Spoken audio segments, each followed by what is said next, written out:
So, welcome to today's presentation. My name is Peter Youssef, Senior Market Analyst at IronFX. We're going to be mixing technicals with fundamentals. In front of your screens, you have now the Euro USD. It's the 4-hour chart.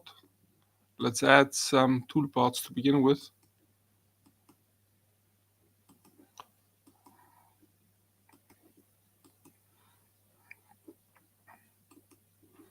Now, Euro USD dropped on Friday after hitting a ceiling at the 1.1005. Edged lower, aiming for the S1 1.0865. It didn't quite reach it and seems to have stabilized. Fundamentally, the main reason for the strengthening of the US dollar, okay, we had some mixed data. We had the S&P PMI figures, say, for example, with the services sector actually faring off a little bit better than expected.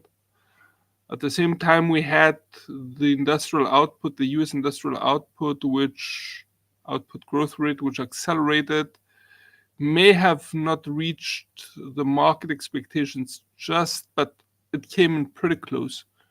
So overall, we tend to maintain the view that the USD may have been more supported by monetary policy comments, like, say, for example, from Atlanta Fed President Bostic, who actually tried to imply, or did imply, that practically the Fed may keep higher rates for a longer period than what the market expects.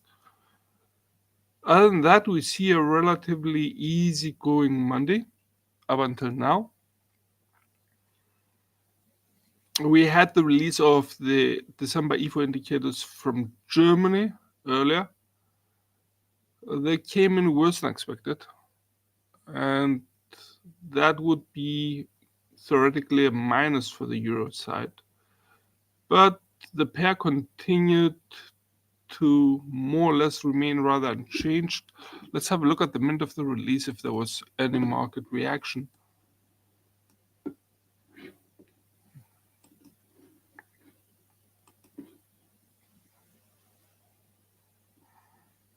Yeah, there was a slight drop of around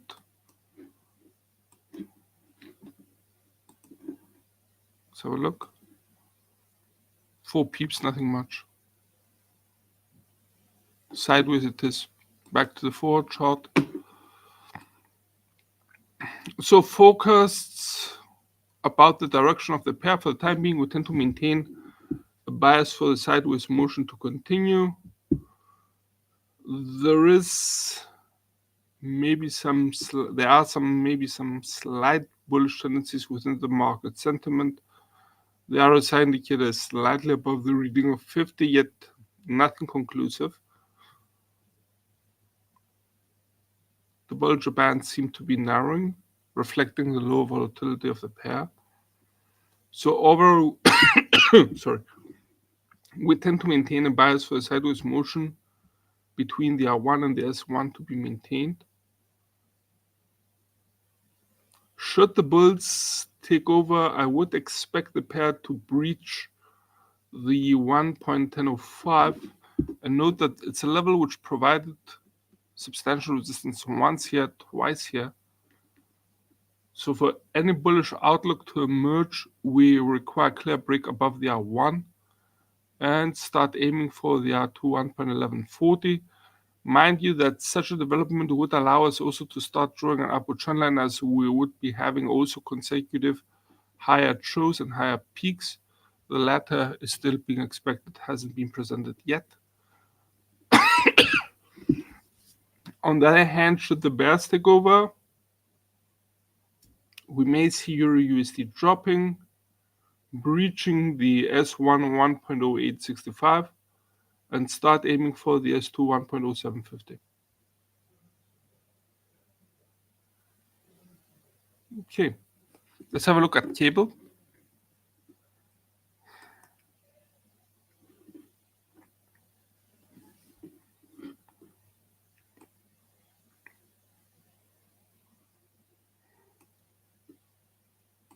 Now with cable, there seems to be a very slightly different picture here. On On the one hand, we can see that as EUR/USD cable also corrected lower, but I would be saying that, okay, there is a relative stabilization, but there seems to be some slight bearish tendencies, especially with the last red candlestick in today's European session. That remains to be seen. The RSI indicator has reached the reading of 50 and it's running along, implying rather indecisive market.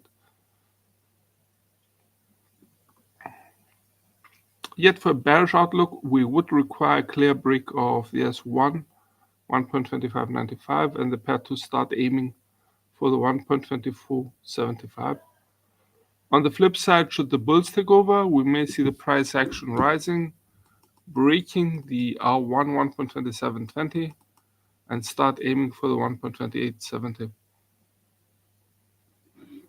Moving now to USD/JPY, which was quite interesting.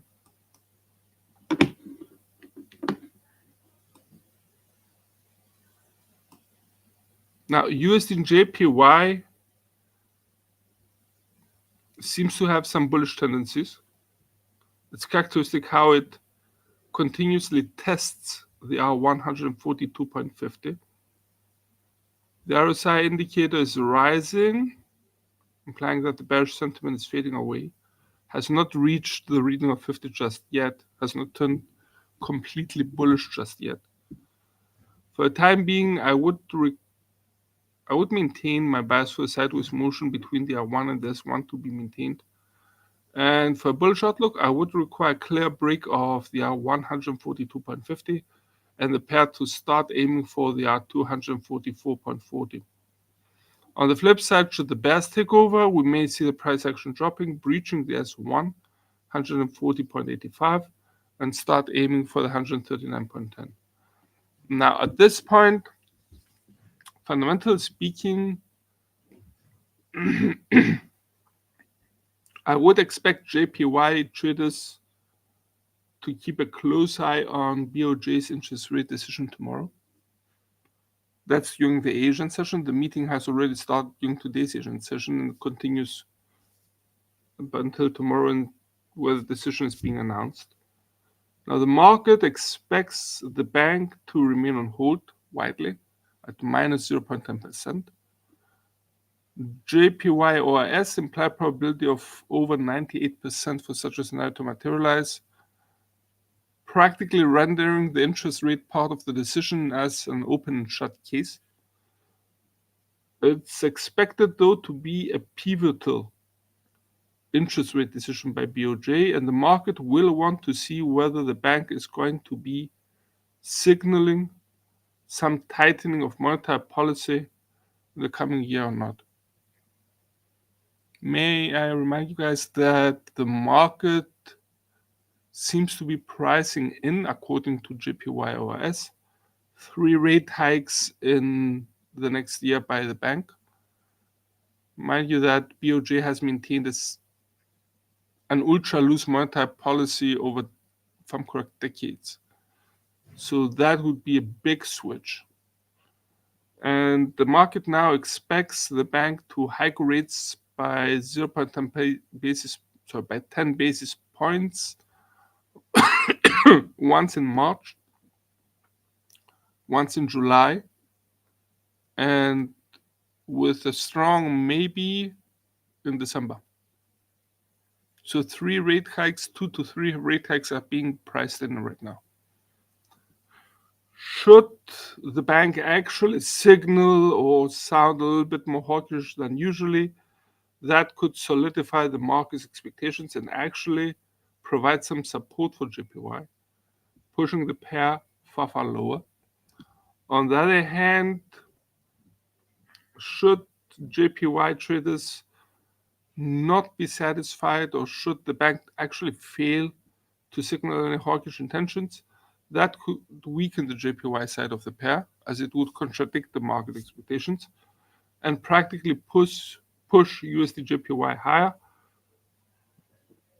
clearly breaking the 142.50 and start aiming for the 144.40.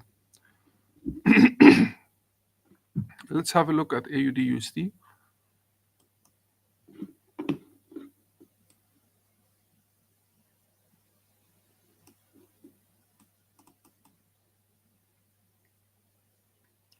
Interestingly enough, in contrast, say for example, with Euro USD and GBP USD, which edged lower, the Aussie actually remained in a very sideways manner. There was some market volatility there, but remained quite sideways.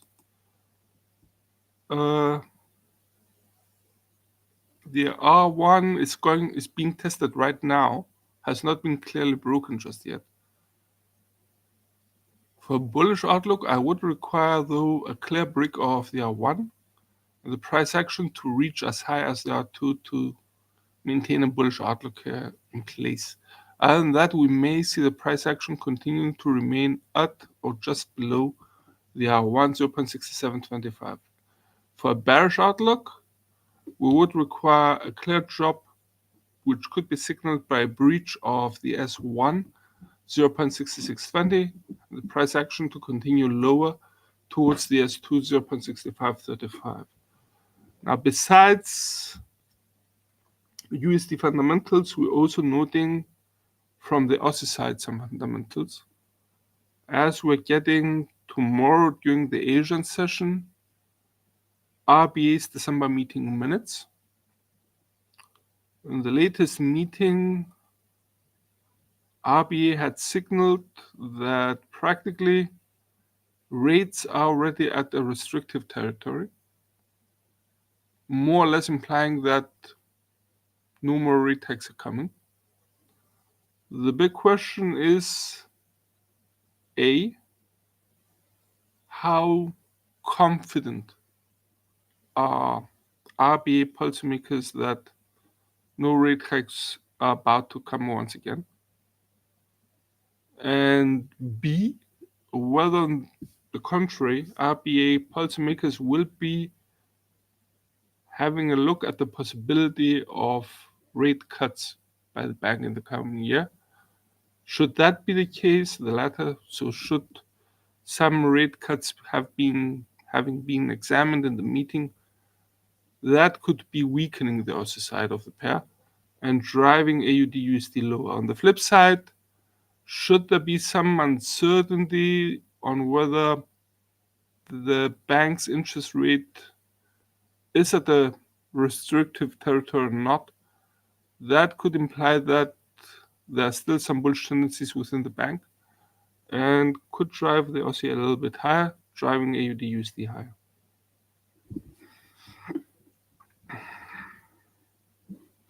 Let's have a look at USD CAD.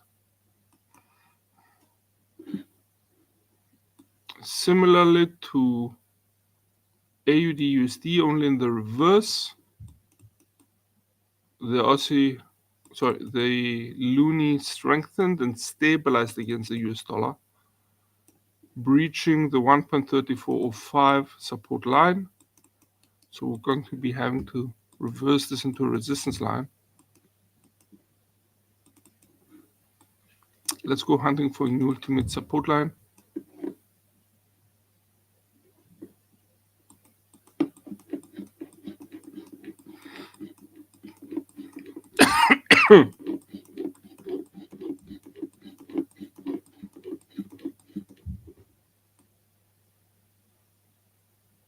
Nice true here.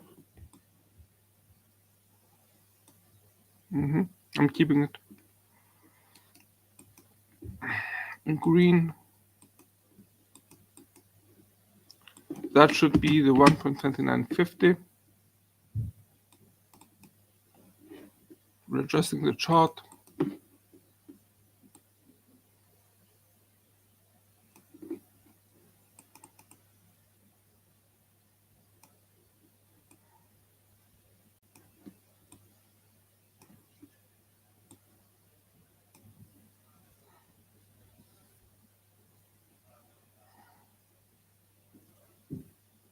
At this point, the R2 is, in my opinion, can understand the touches, but it's way too close to the second resistance line, so going to be raising it substantially. I think this would be more reflecting, could be a little bit lower. Also some touches here. And another touch here. I'm keeping this one.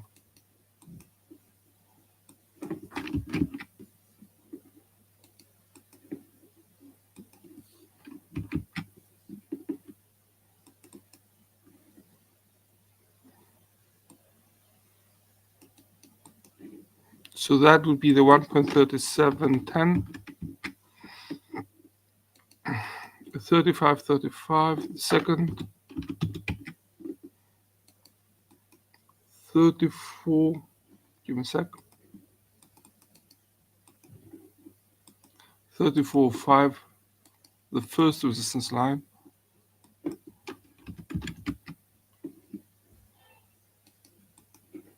32.60, 30.85,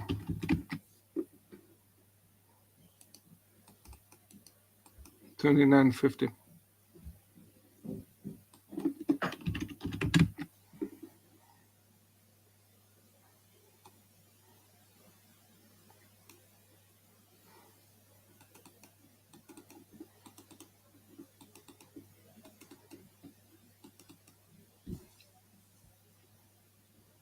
Now cat traders, actually cat bulls, seem to have eased somewhat, allowing for USD cat to stabilize.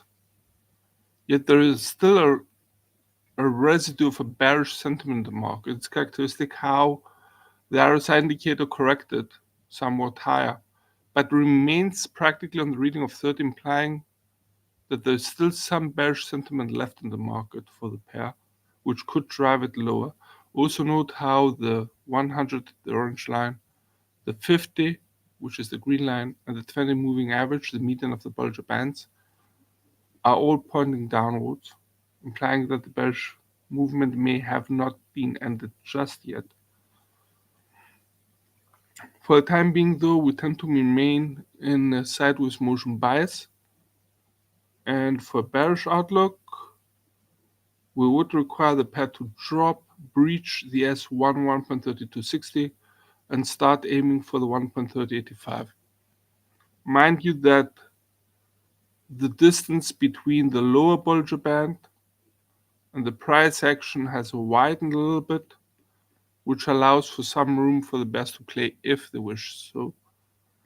On the other hand, should the bulls take over and the price action return practically by breaching the R1 1.34.5, possibly also the R2 1.35.35, and retaining back to the levels it was before, somewhere around here.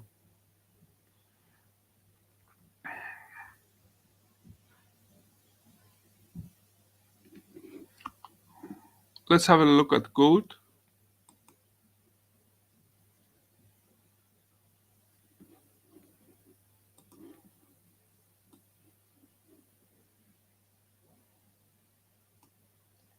A clear-cut downward motion, which has been interrupted. And that was practically on Thursday.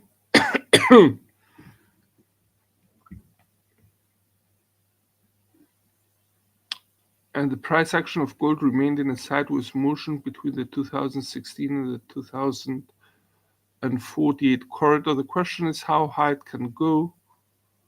And at this point, we're going to have to correct the resistance lines, turn into support once again. It's characteristic how the 2016 actually did provide support during today's Asian session.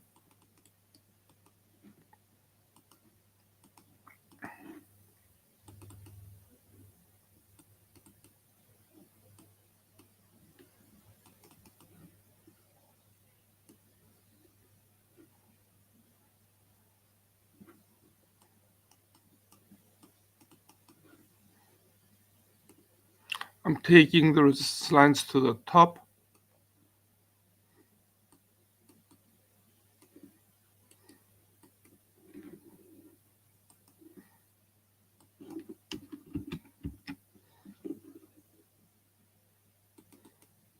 Let's place some labels.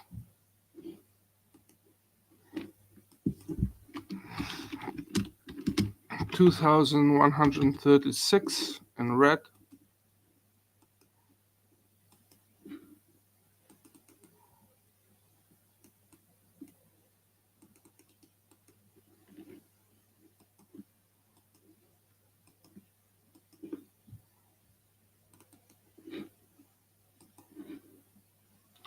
$2,090.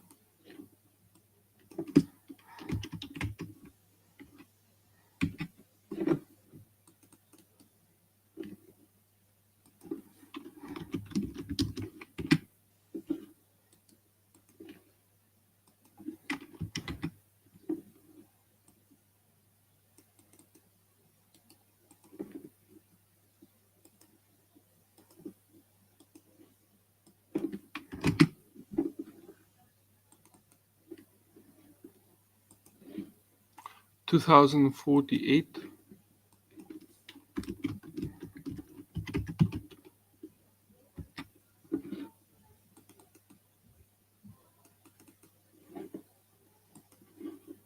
$2,016.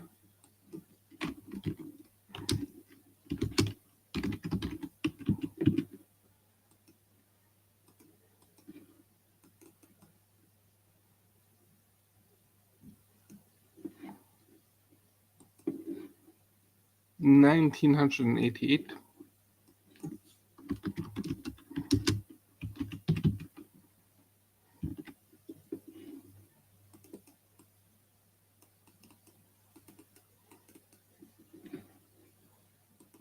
And finally, 1,957.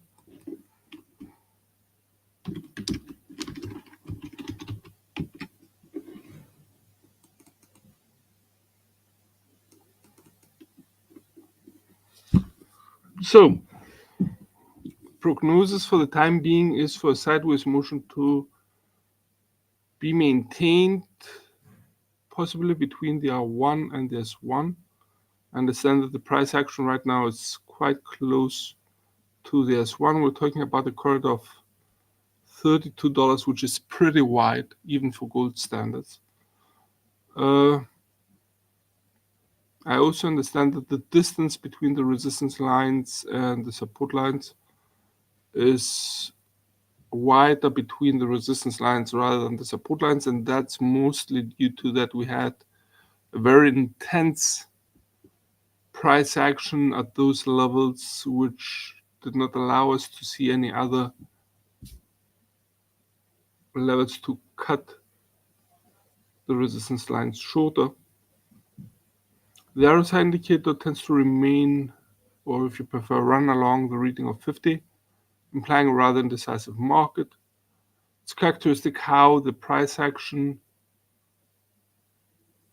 seems to be stabilizing, and at this point we would be noting also the relative stabilization of the 50 and the 100 moving averages, smoothing out the movement.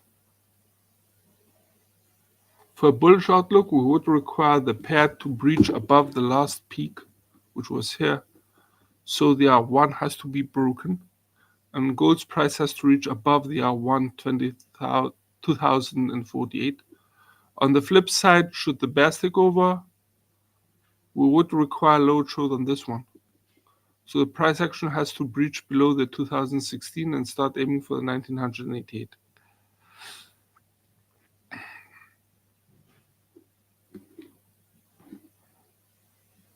Fundamentally speaking, we expect gold to maintain a negative correlation with the US dollar. It's characteristic how the US dollar gained on Friday's American session, mostly with gold's price retreating. Albeit there is a relative asymmetry at the size of the movements as such. So that's an interesting element which we should bear in mind. Should the USD continue to strengthen, then I would expect gold's price to continue dropping. Yet once again, It may not drop as widely as we expect, but nevertheless, the S1 has to be breached, and the S2 could be the next possible target for the gold bears. Let's have a look at US stock markets. Actually, before we move to US stock markets, I would like to have a look at oil and actually WTI.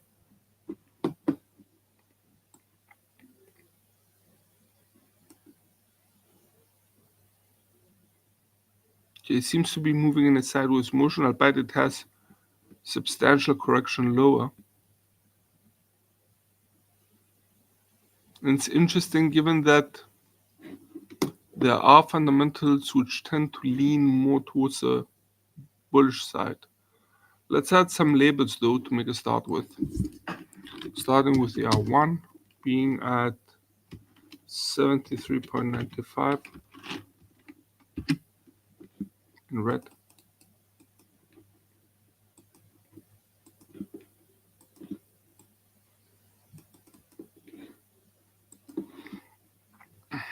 R2 at 77.25.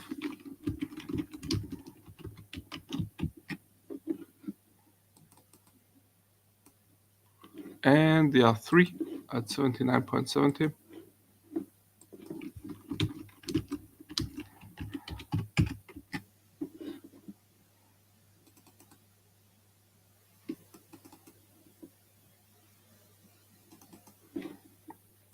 S1 being set at 70.60.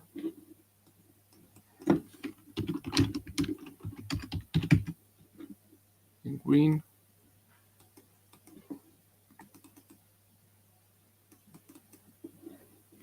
S2 at 67.20.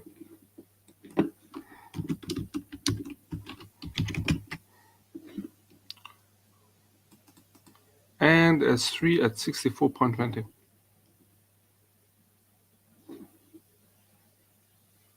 Give me a sec. Yep.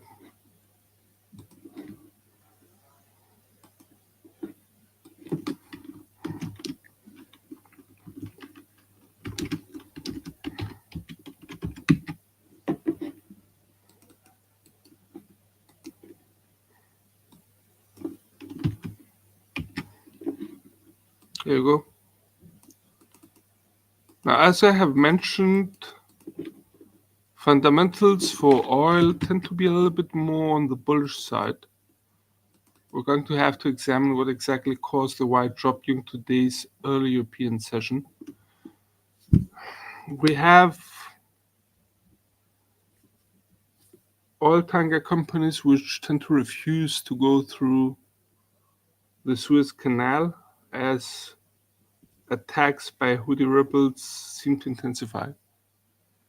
And that's going to be making the supply of oil a little bit more difficult, stretching the supply chains a little bit more. On the other hand, we have market worries about the demand side, and especially China, and whether the Chinese manufacturing sector will be rebounding and actually increasing its demand in oil, thus providing a boost to oil's price. Once again, for the time being, we tend to maintain a bias for the sideways motion to continue, possibly between the R1 and the S1. And for bearish outlook, I would require the commodities price to actually breach the S1 70.60 and start aiming for the S2 67.20. On the other hand, should the bulls take over, it's going to be a difficult task ahead, but it's quite a possibility. And should the bulls take over, we may see the price action of oil of WTI breaching the R1 73.95 and start aiming for the R2 77.25. Let's have a look at S&P 500.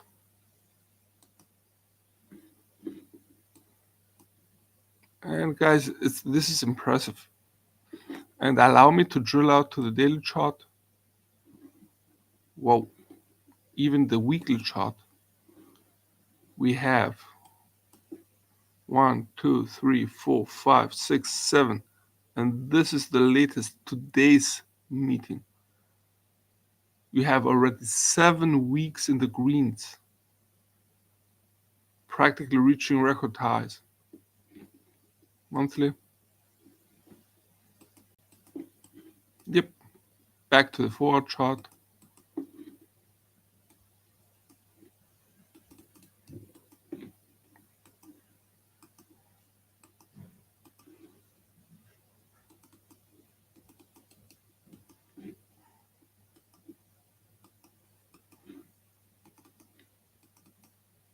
Could go a little bit lower. There was nice support here. And that would be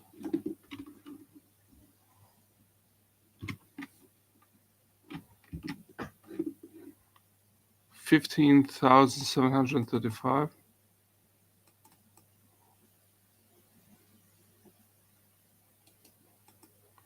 I'm going to be setting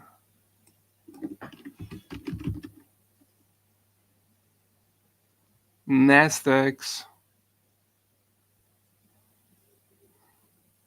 first resistance line at 17,200. Could be a little bit lower.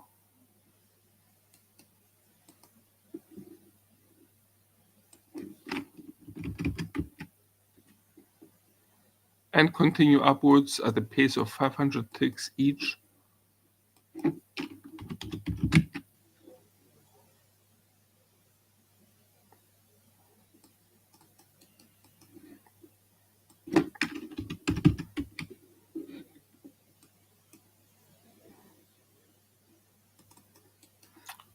We're going to be deleting the previous downward trend lines as they are no longer valid.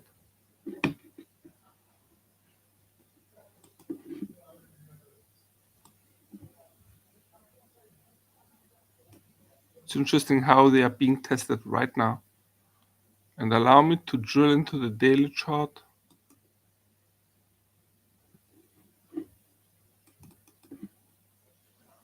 And extend this upward trend line.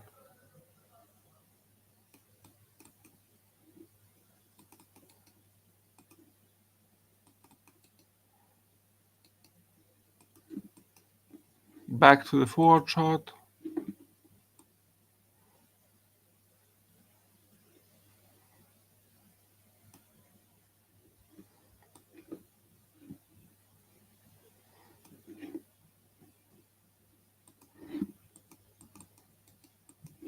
$18,000, the final resistance line.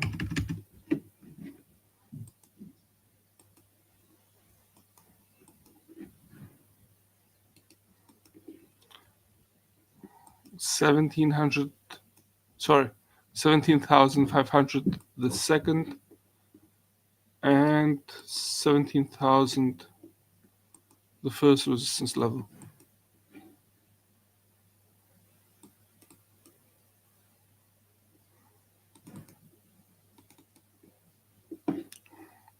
Now, on a fundamental level, I think that the Fed's pivot at its latest interest rate decision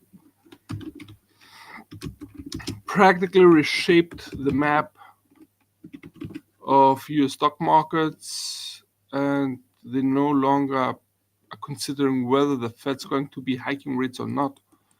That has become more or less a certainty. The markets are now discussing when the first rate cut will appear. Being placing now the art towards 17,500.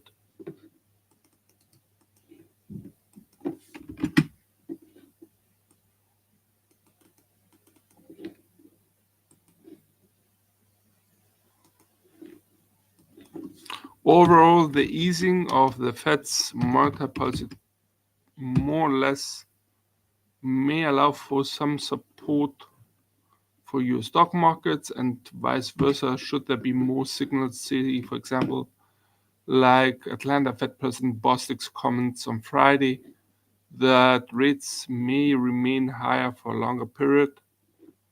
That could weaken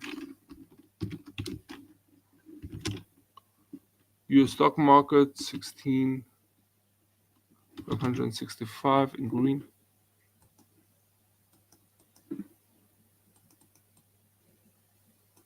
Let's verify this. Yep. Second support line being set at 16,165. 16,165.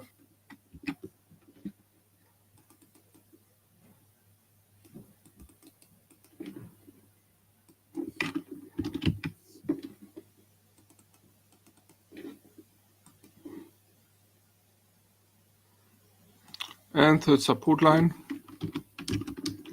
15,735.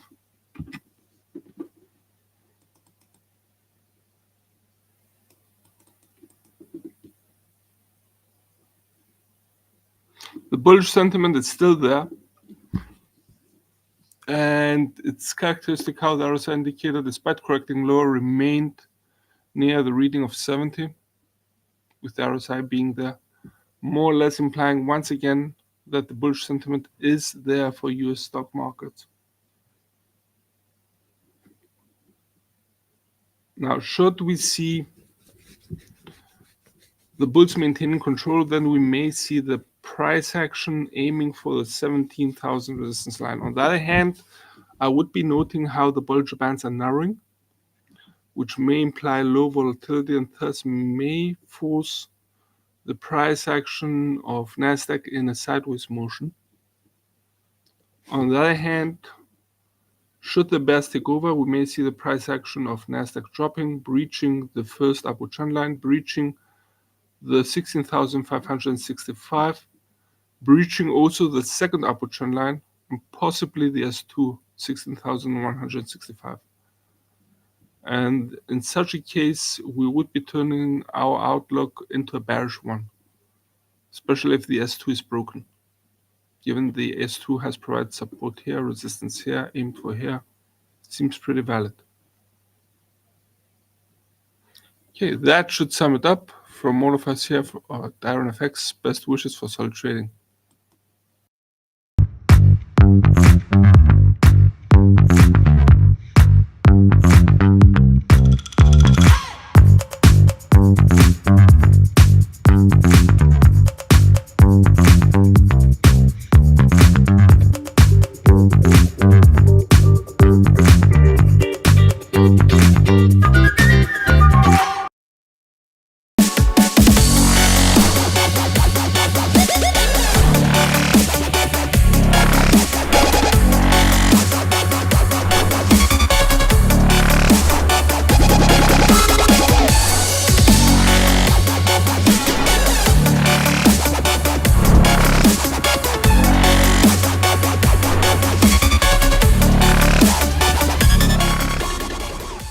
Everyone, my name is Emily and today we're going to talk about inflation.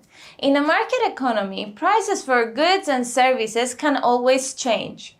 Some prices rise while some other prices fall. Inflation occurs when there is a general increase in the prices of goods and services. It means you can buy less for €1 today than you could yesterday. In other words, inflation decreases the value of the currency over time. When measuring inflation, all goods and services that households consume are taken into account, including everyday items such as food and petrol, durable goods such as clothing, PCs, and washing machines, and services such as hairdressing, insurance, and rented housing.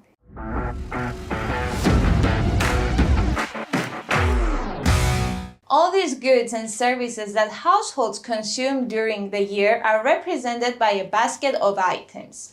Every item in this basket has a price, which can change over time. The annual rate of inflation is the price of the total basket in a particular month compared with its price in the same month 1 year earlier.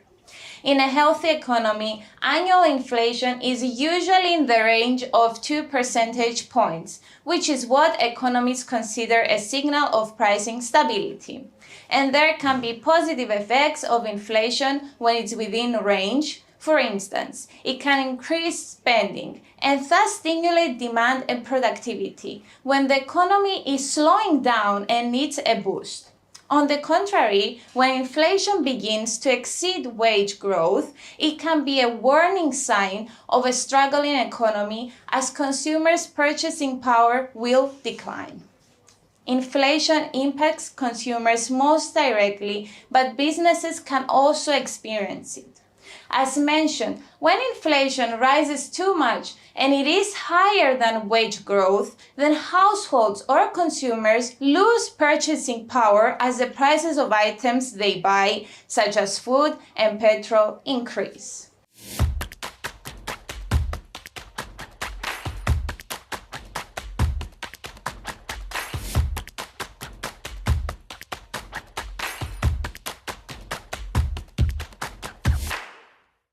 Companies also can lose purchasing power and see their margins decline when prices increase for raw materials used in production, such as coal and crude oil, flour, and steel. To respond to the rise in prices, companies tend to raise the prices of their products or services to offset inflation. This means that the products that consumers will buy will become more expensive. Statistical agencies measure inflation by first establishing the current value of a basket of various goods and services consumed by households, referred to as a price index. When calculating the rate of inflation over time, agencies compare the value of the index over one period to another, such as month to month, which gives a monthly rate of inflation, or year to year, which gives an annual rate of inflation.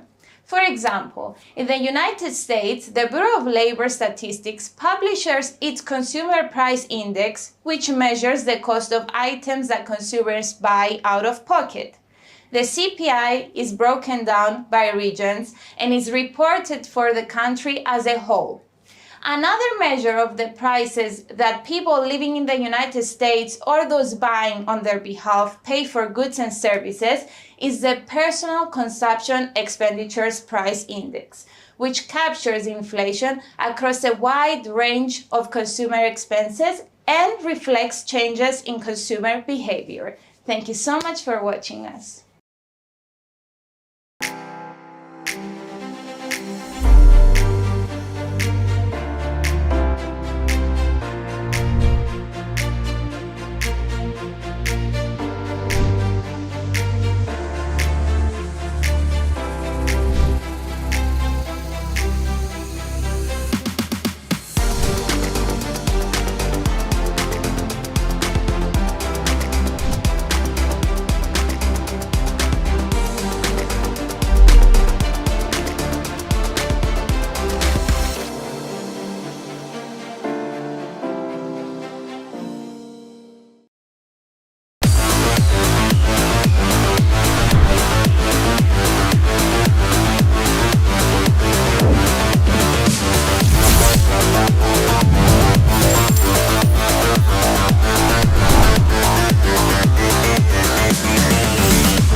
Welcome to today's webinar. So today we'll be on to our third part of our trade management series on idea invalidation.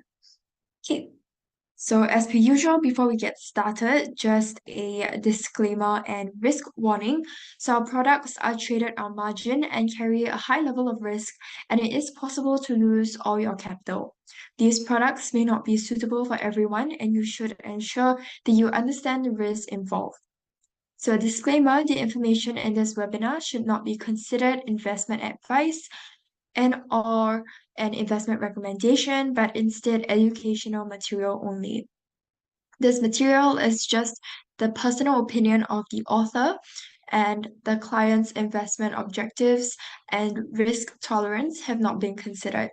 IronFX is not responsible for any loss arising from any information contained herein, and redistribution of the material is strictly prohibited. Okay, so I'm Melanie and I'll be your speaker for today. I'm an investment analyst from Everest Fortune Group, who were finalist for Best FX and Equity Research in the years 2019 to 2021. So here's our agenda for today. We'll do a brief recap on the first two parts of our trade management series. So that would be the anatomy of a trade, take profit, stop loss placement, partial profit, and then we'll get into this week's concepts on idea invalidation, and I will go through a couple of examples. So once I'm done with the slides, then we can look at a couple of live analysis charts. So feel free to pop in any of your requests for any currency pairs or commodities that you guys would like me to go through, and I'll be happy to go through them after I'm done with my slides. Okay, feel free to pop in any questions you have into the chat as well. Any questions at all throughout the webinar, and I'll be happy to answer them as well. Okay, so let's go ahead and get started. So firstly, we have anatomy of a trade. So of course, you have the basics, your entry, whether you are going in for a sell entry or a buy entry, you still have to pick a level of entry, followed by your stop loss levels as well as your take profit levels. Okay, and then we get into our trade management part of the trade, which is the break even, the partial profit, trading stop losses, as well as idea invalidation, which is what we'll be going through today. So just a recap of where you should place your take profit as well as stop loss. So firstly, we have, in this example, we are looking at a buy sell entry, as you see, because our take profit um is a support level over here, right? So our entry will probably be somewhere in the middle here, and then we're going in for a sell towards our take profit. Okay, so for this example, our take profit is placed before or above our major resistance area, whereas our stop loss is placed above or beyond a major resistance area. Okay, so maybe I'll just show you guys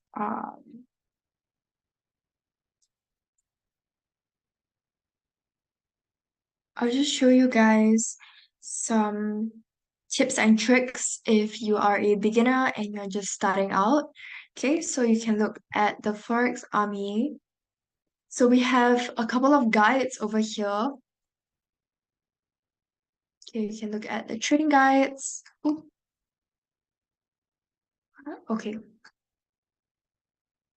So if you're not too familiar with Fibonacci as well, we have a pretty in-depth explanation here. Okay, and just some pretty basic but important things to take note of if you're just starting out with technical analysis. So over here, we are focusing on Fibonacci, but let me show you. Yeah, so this is typically what we recommend, okay? Okay. So even if you are talking about a major resistance area, it doesn't have to be a Fibonacci confluence per se, just as long as it's a major resistance area that you have identified. Okay, you would place your take profit before a big confluence area, and then your stop loss will be placed beyond it. So in this example that we're looking at, we're going in for a buy entry. So you can see this is how we typically would recommend you to place it. So your take profit would be right before your major resistance area. Your stop loss would be under it. Okay, whereas in this previous example, since we're going in for a sell entry, similarly your take profit will be before, but in this case it would obviously be above the major resistance area, and your stop loss area would be up above it as well. Okay, since it's beyond the major resistance area. Okay. Okay. Yep, so you can go ahead and take a look at this website. Feel free to explore. We have some examples, some trading guides for you to take note of. and support and resistance, some MT4 installation guides as well. Okay, and trading tools. So you can go and explore that on your own. Okay, so next, this is what we went through last week. So last week we went through break evens and partial profits.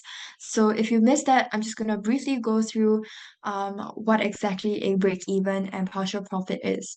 So starting off with break even, it's a level where you are in profit and recognize that there is a risk of reversal, which means there's a chance that price will hit back to your entry or even worse, perhaps your stop loss, right? So it's basically you saying that if I'm right, price will go all the way to my target, but if I'm wrong, I will get out. Okay?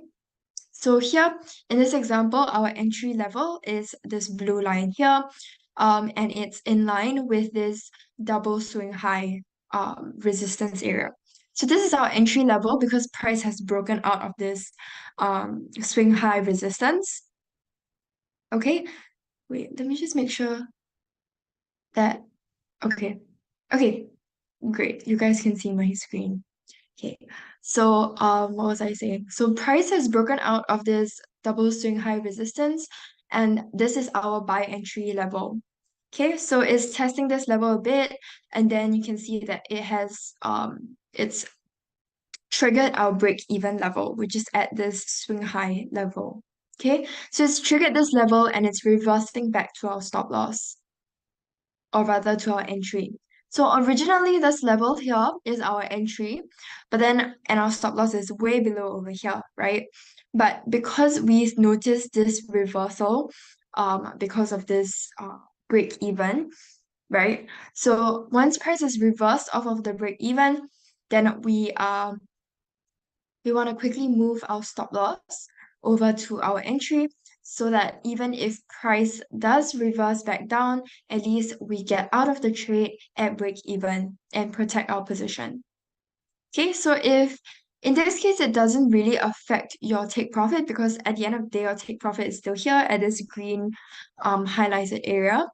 So it doesn't affect anything in terms of your take profit, but it protects your position and it ensures that even if price continues to rise to your take profit, then of course that's great and you would make a profit. But even if it reverses back down, which it is threatening to do, since it's testing our break even level, where our position is protected over here.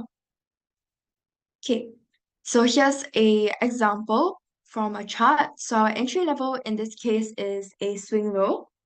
Okay, it's at this swing low at 0.68314. Okay, and we are noticing that we do have a Fibonacci projection level. So Fibonacci projection, I'll go through it a bit during our chart analysis, but basically you're looking for a flash kind of shape. So you see here, there's like a lightning bolt shape, okay? And for that we use 61.8, 78.6, as well as the 100%. And we're noticing that the 100% Fibonacci projection lines up with our entry, okay? So we're expecting price to bounce off of our entry and hit towards our take profit.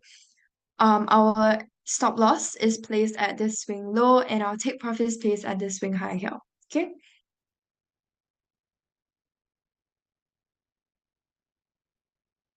So over here, we're noticing that we have a couple of levels that are lining up with our partial profit.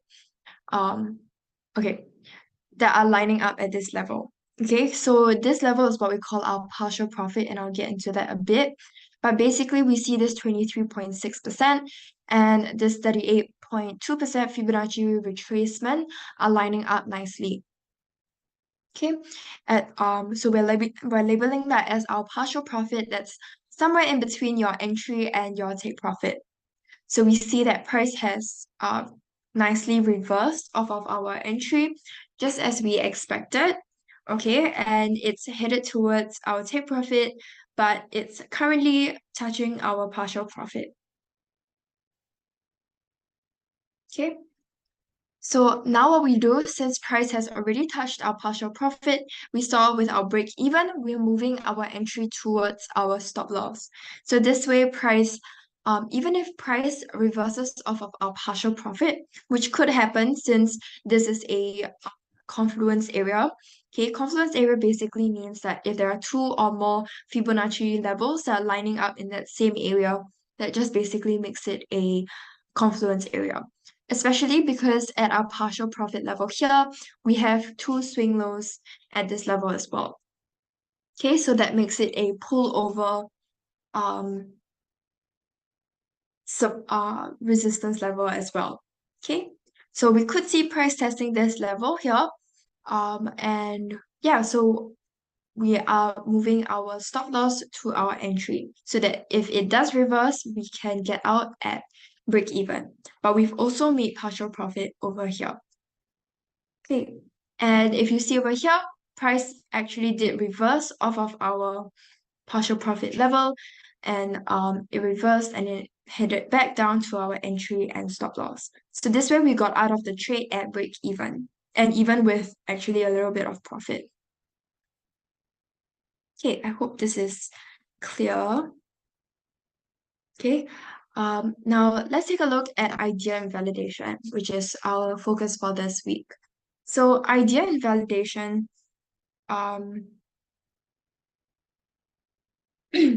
is usually placed before your stop loss level. Excuse me.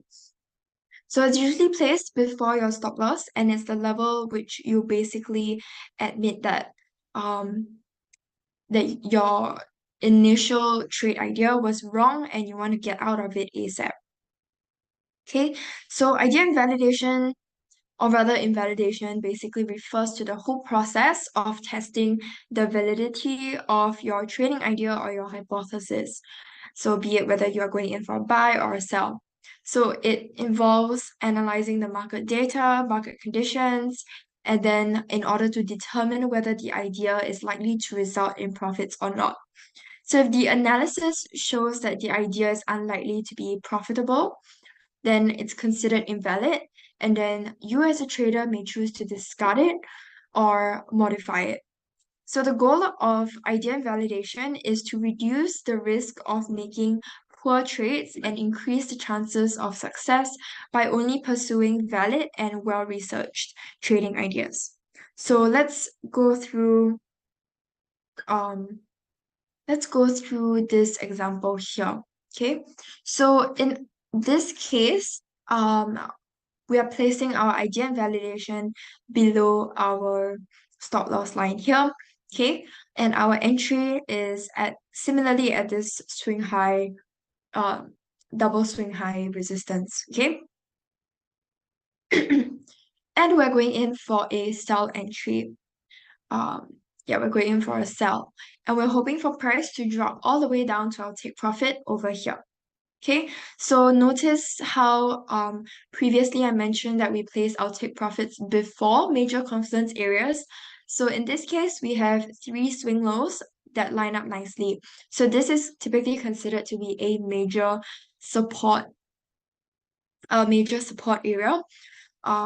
Yeah, so that's why we place our original take profit or our take profit before that level. Okay, so so we're seeing price nicely reverse off of our entry as we expected, and it's heading towards our take profit. Now we see it reverse and it's actually heading back up towards our entry. And the point where we decide that we want to get out is at this idea invalidation part. Okay, so at this idea invalidation, then we will quickly move our take profit, in this case, to our entry. So previously we were moving our stop loss to our entry for break even, and now instead of that, we are taking our take profit and we're moving it to our entry instead. Okay, so it's pretty similar in logic, just that we have different names for it, I guess. And yeah, and it's basically the point where you admit that you're wrong and then you move your take profit to entry so that it gets you out of a losing trade. So you can see in this example that we were able to get out of it at break even before price rose and further and would have stopped us out. Okay. So so idea invalidation refers to the process of evaluating a potential trade idea and determining if it should be disregarded or acted upon. So essentially, it's a way of determining if a trade idea still holds up in light of new information or market conditions. Okay, so here's how the process of idea invalidation typically works in trading. So firstly, you will have the initial trade idea, and the trader has the initial idea would be about a potential trade that's based on their analysis of market conditions, technical indicators, or other factors. Next, we have evaluation of the idea. So the trader has an initial idea about the idea, right? So then they will evaluate the idea by looking at current market conditions and other relevant data, okay, such as economic data to determine if the initial trade idea still holds up. Now, the invalidation criteria, the trader then establishes criteria for invalidating the trade idea, such as specific price levels or market conditions that would cause them to reconsider the trade. Next, we have monitoring. So, of course, after moving your stop loss levels or your entry levels, or your take profit levels rather, then you would have to monitor the market and the security in question to see if the invalidation criteria are met. And then invalidation. So if they are met, then the trader may choose to either exit the trade or adjust your position in the ways that we've mentioned earlier. Okay, so if the criteria are not met, then obviously the trader might continue to hold the position or you can even add to it. So let's look at some examples on the charts. Okay, so firstly we have our entry. Okay, so our entry is at this swing low here. Excuse me. So our entry is at this swing low here, and our take profit is placed at this overlap level. An overlap level is basically when there are bulls and there are bears that are respecting that area. So basically when there is a swing low as well as a swing high that line up in the same level. Okay, and we see that this level also lines up with a 50% Fibonacci retracement. Okay, so we've decided to place our take profit at that level, and we're expecting price to reverse off of our entry and hit towards our take profit. Okay, so it's heading down towards our entry. Okay, now this is what we call a Fibonacci extension. Okay, so the 127.2% is a Fibonacci extension, or what we call a Nike tick. So I'll get into this in a little bit. But basically you are looking for the shape of a Nike tick. As you can see over here, the V shape is inverted. So this is an inverted Nike tick shape. So we're the 127 lines up with a minus 27.2. And this minus 27.2 is what we call a Fibonacci expansion. So for Fibonacci expansion, we are looking for, like the Fibonacci projection, we're looking for flash shape or a lightning bolt shape. Okay, which you can kind of see over here as well. So minus 27.2 lines up with this 127.2. Okay, so this is an area that we are keeping an eye out for and placing our stop loss below. Okay, so our stop loss, as I mentioned earlier, we place our stop loss beyond any confluence areas. So that's why we're placing our stop loss not at that level specifically, but below it. Okay, and we're noticing here as well that this 50% Fibonacci retracement also lines up nicely with a take profit. So we have two levels lining up with this overlap level at our take profit, which makes it pretty significant. Okay, now our idea and validation level is placed exactly at that level since our stop loss is placed below it. Okay. So now we see price has broken out of our entry. Okay, it hasn't really bounced off of our entry as we expected it to. In fact, it broke out of it and it actually dropped towards our idea invalidation. Not as low as our stop loss yet, but our idea invalidation level is definitely triggered. Okay, so what we do now is we move our take profit to our entry. Okay, so this way we can minimize losses and get out of a losing trade. So you can see here, we're moving our take profit to our entry. Okay. And then once price has continued to rise from our idea and validation level, okay, it's rising to our take profit level or our original entry level, and we got out at break even. Okay, and you can see if we had continued to place our take profit over here, right, we would have gotten stopped out. Okay.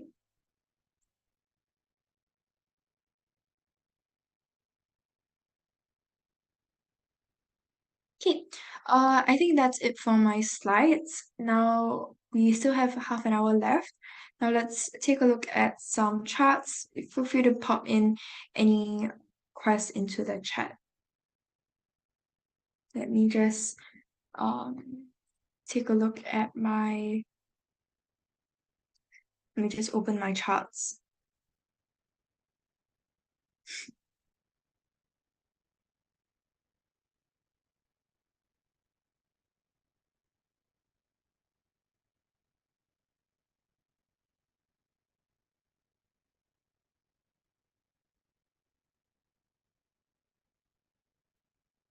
Okay, let's see. Okay, we can take a look at AUD.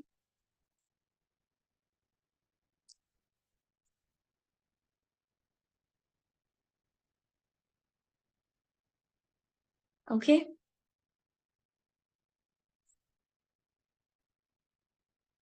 Okay. Yeah, let's go ahead and take a look at AUD on a weekly time frame first.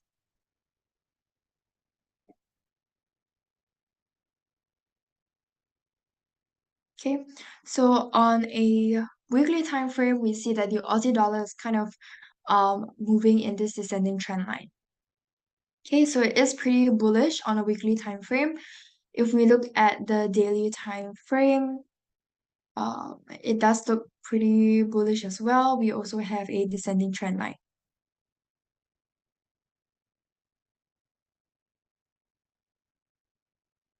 Okay, we might even have a trend channel here.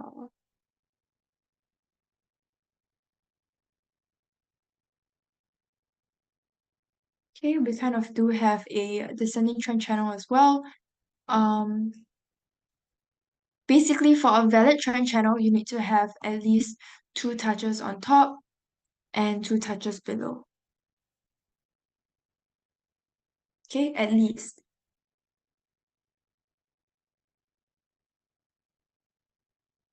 Okay, now let's look at 4 hours. Or actually, on our daily time frame, let's plot out some levels that we want to take note of. Okay, so this will be my first resistance at this level here. And then my first support maybe just here. And this is a overlap level as well because we have a swing low here. Oh, okay. So this is the reason why we want to pull it back as far as we can so that we can see how many times price has tested this level before. So I have one swing high here, swing low here, and a couple of swing highs here as well. So pretty significant level there. And next I'll just place my second support below here. Okay, I have a question. How do you trade the news? Um, okay, so some one way that you can trade the news. Let me just show you what we like to use. So you can, firstly, obviously, you would probably have to make use of a economic calendar. So there are a lot of economic calendars out there in the market. One that we like to use is Forex Factory. So I'll just show you guys Forex Factory, I guess. Can you guys see my screen? Yes, okay. So yeah, so I like to look at Forex Factory and then you can take a look at all of the news events for the week, apply settings. Okay, and I am only looking at the high impact events here. Okay, but you can click on this green filter here and it'll give you all of the low, medium, and high impact events. And you can control which currencies you're looking at as well and the different event types. Okay, so tell you the previous data release, the forecasted release, and then once the data is actually out, it will also give you the actual value. So you can see all of the events for this coming week over here, just at one glance. If you are interested, there are a couple of forums as well, so you can take a look at investor sentiment as well as other traders' thoughts. And then you can look at the news from the different news articles and news outlets. And yeah, that's basically how you trade the news. Go ahead and read up on whichever that stands out to you. If you are trading euro, you could maybe look at or maybe AUD, let's say. Right? So we had the cash rate yesterday and the cash rate was released at 4.35%. But the forecasted was the same, the previous value was also the same. So we can see how this exactly impacted the markets. Okay, so we can see 2:30 p.m. on Tuesday. So we can see, maybe we'll take a look. 2:30 on Tuesday. Let's look at our 4-hour time frame instead.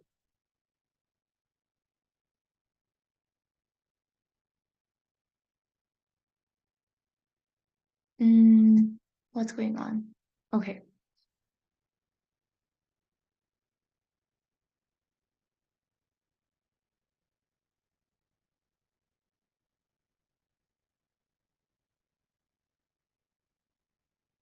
Sorry, I'm not sure what's going on with my laptop. Okay, got it. So 2:30.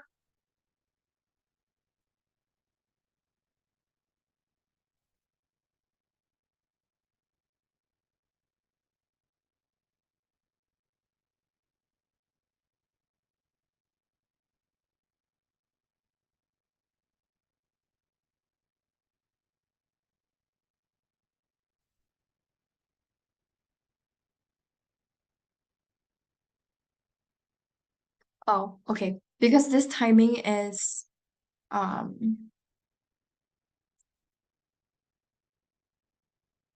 the timing is a little bit different. Okay. On my trading view and on my Forex Factory. So it doesn't really link up. But if we look at the Tuesday, we can see how it impacted the charts, and you can see that price dropped over here and then started to pick up again on Wednesday. But this is on the 30-minute time frame. Okay. I don't think this had much of an impact since the actual data that was released is similar to the forecasted as well as the previous, but things like mm,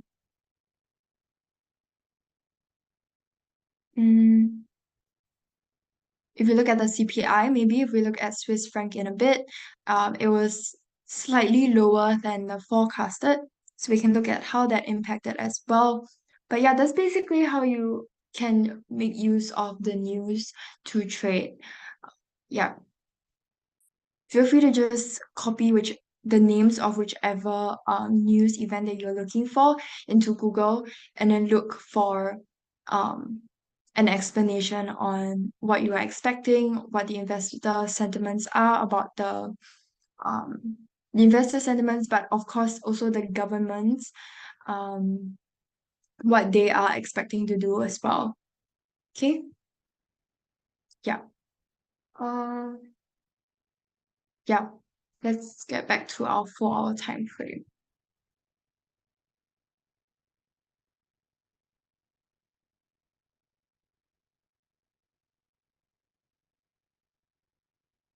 Okay, so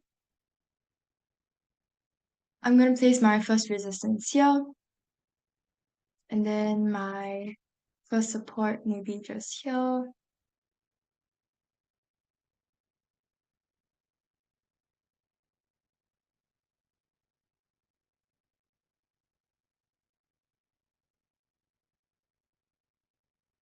And then I think I'll place a first resistance, an intermediate resistance here.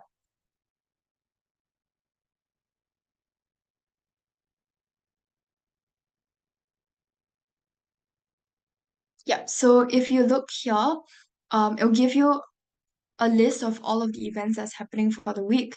If you want to know more in depth on each of the stories, you could maybe look at um, some of the um, news articles from this list here, because these are pretty up to date, like 1 minute ago. But of course, take all of these with a pinch of salt because it's from different news outlets around the world.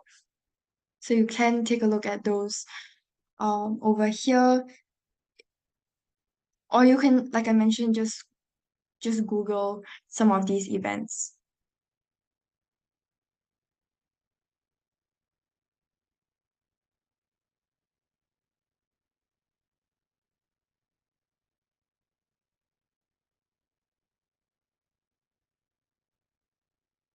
No, these happen weekly, so it's it's basically every week.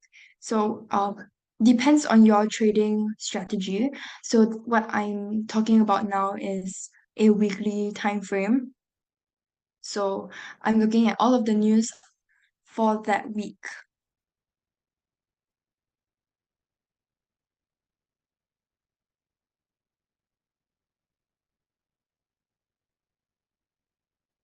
Yeah, I hope I'm understanding your question. Okay, so this is my intermediate level of resistance here. Now let's go in with some Fibonacci levels. Okay, so I have a 23.6% Fibonacci retracement that lines up with my intermediate level. Uh,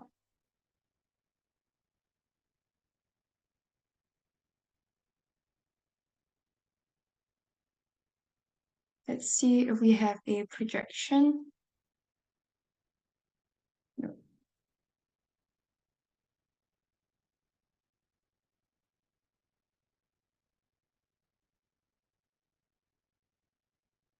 Okay, I have another retracement here. Okay, my 38.2 lines up nicely.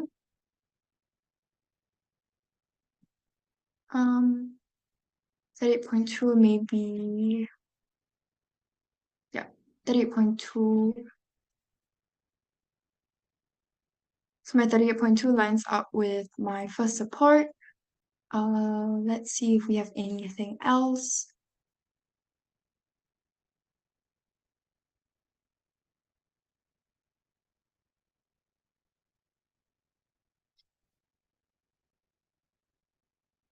Okay, my 61.8 Fibonacci projection lines up with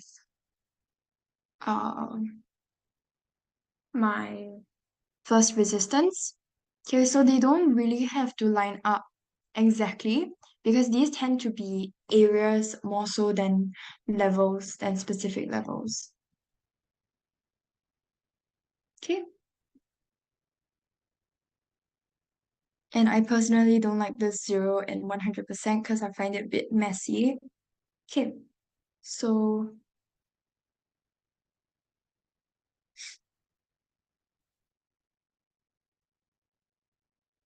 let's go in with our indicators now. So I'd like to start off with MACD and Ichimoku because at one glance you can see exactly what the signals are. Okay, so price is moving below the Ichimoku cloud, so it's giving us a bearish signal. And on our MACD, it's also giving us a bearish signal, which matches our analysis. Okay, and let's see another RSI maybe.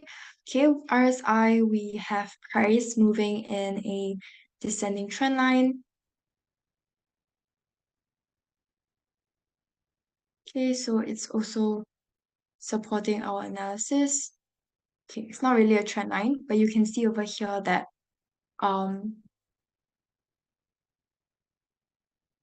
there is a divergence.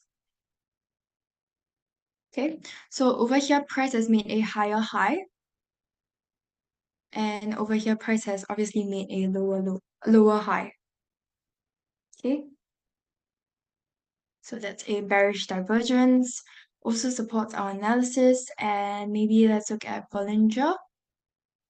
Okay, Bollinger isn't really telling us much. Let's look at stochastic. Okay, stochastic isn't telling us much either. Okay.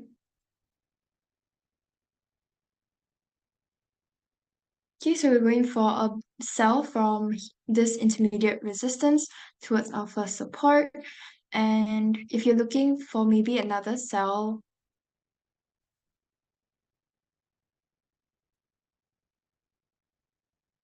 could go perhaps even until here.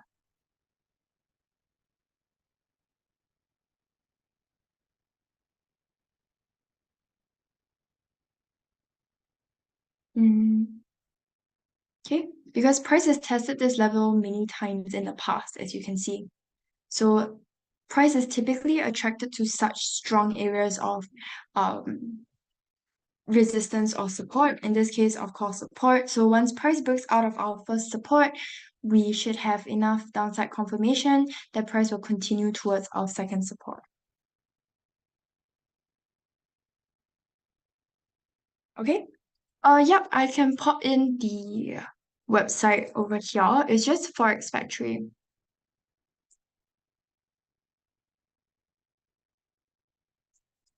Yeah, so this is just for you guys to look at, all of the weekly news events or however long you want that's scheduled for that week or month. Okay. Okay, let's look at another chart. I think I mentioned earlier that we'll look at Swiss. Oh, okay. So let's start off by looking at our weekly time frame. You can see it's also pretty bearish on our weekly time frame. On our daily time frame, it's pretty bearish as well. Let's look at 4 hours, also pretty bearish. Okay, and we typically would recommend to continue to follow the trend. So if it's a downtrend, then we will go in for a sell. Uptrend, of course, we're going for a buy.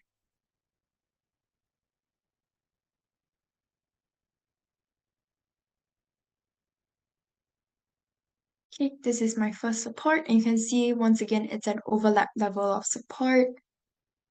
Um,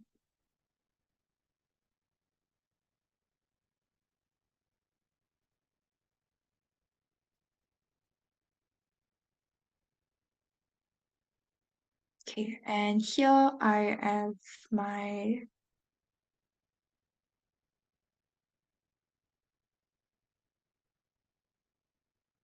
um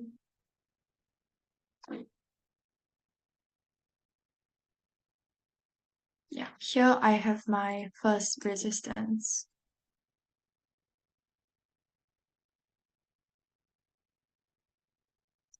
Okay. Maybe I'll put a second resistance here as well.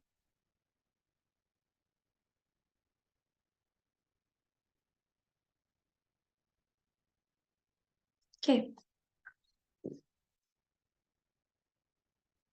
So now I am going to see if I have any retracement levels that line up. Okay, and I have my 23.6 and 30.2. Let's see what else we have.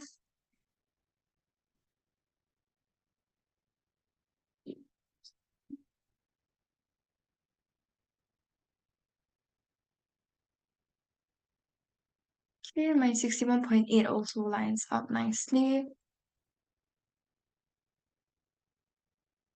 Mm,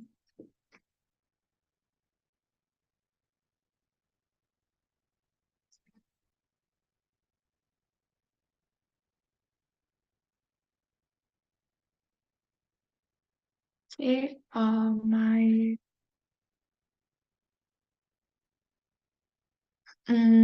100% 78.6 kind of line up as well. Oh, okay, but it's no longer valid because price has already broken past these levels. Okay, so earlier I mentioned a Nike tick shape, so I just want to show you guys an example. So as you can see here, this is an inverted Nike tick. A upright Nike tick will look something like this. So you want to make sure that price surpasses 100% of the head of the tick before you use this method, this Fibonacci extension. Okay, so for Fibonacci extension, we use the levels that are greater than 100.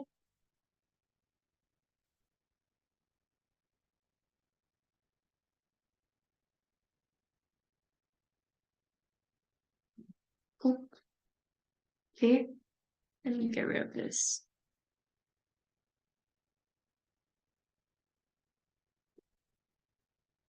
And okay, we're using a retracement, and then we use the levels that are greater than 100%, so the 161.8 and 127.2. Okay, and you can see that it lines up nicely with our second resistance and first resistance, but because you can see that price has already broken past these levels, so these are not valid. Okay, just wanted to show you guys an example of that.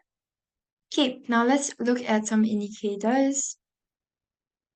So price is moving below our Ichimoku cloud, so it supports our bearish bias, and our MACD is giving us bullish, so we're going to remove that. Let's look at RSI.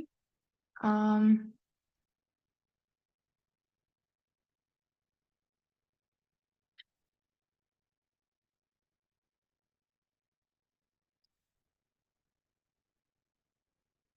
RSI is giving us bullish. Okay, so let's remove that. Let's look at stochastic.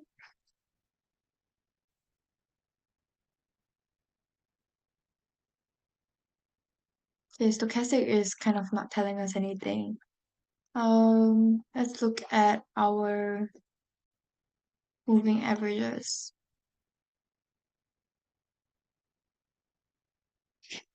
Okay, price is moving above our SMA but below our EMA.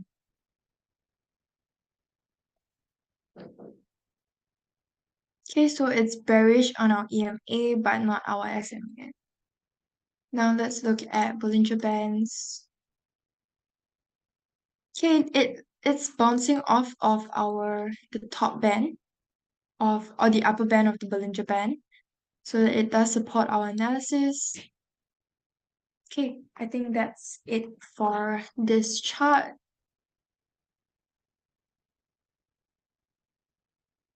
So we're going in for a sell from our first resistance towards our first support.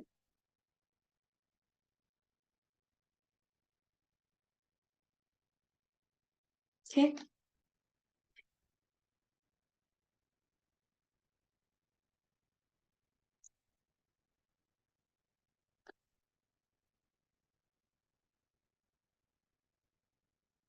Okay, I think that's all the time that we have for today, but let me know in the chat if you guys have any other questions. Let me just make sure I've answered all of them as well. Okay, Yeah, I think that's it for today. I hope you guys found this session helpful. And yeah, have a great rest of your week, and I will see you guys next week. Bye, everyone.